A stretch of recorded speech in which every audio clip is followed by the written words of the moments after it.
So when measuring the wrist movement with a goniometer, you can use a finger goniometer or a normal goniometer. I'm going to use the finger goniometer now.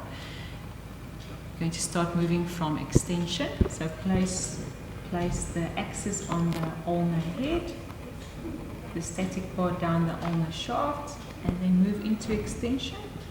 And the mobile part follows the fifth metacarpal, and it gives us 72 degrees. Now we're going to move over into flexion.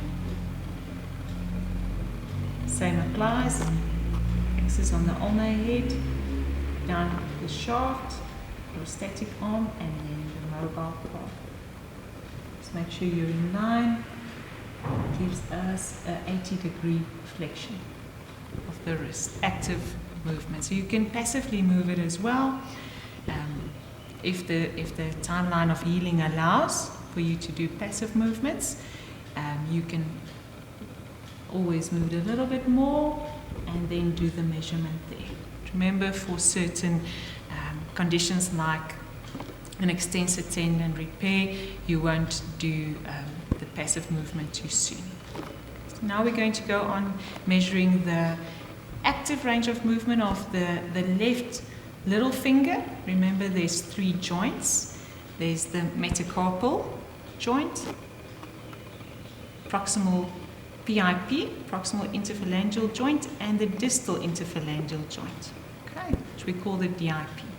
So now, when you write, you can measure active range of movement, left little finger, Mpj extension to flexion. So that's how we're going to measure it.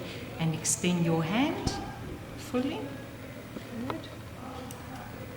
So place it on that. You can move to the front as well. And you can see there's hyperextension at that level of 23 degrees. And now flex.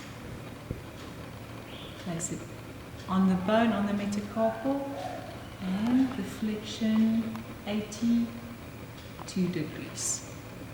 Okay, so now for the PIP extension to flexion. Extension is 2 degrees. Hold it and now flex the finger down up to 72 degree flexion. Okay, so 2 extension to 72 degrees flexion. Now lastly, the DIP extension. Okay, make sure your axis is on the joint that you are measuring. That is a 4 degree. And now bend it down, flex as far as you can, actively, as far as you can. Good, good. 56 degree flexion. Just make sure when you hold that you're not covering the joint line with your own finger. It needs to be free to move and flex down again. So just make sure that you are supporting but not covering the joint line.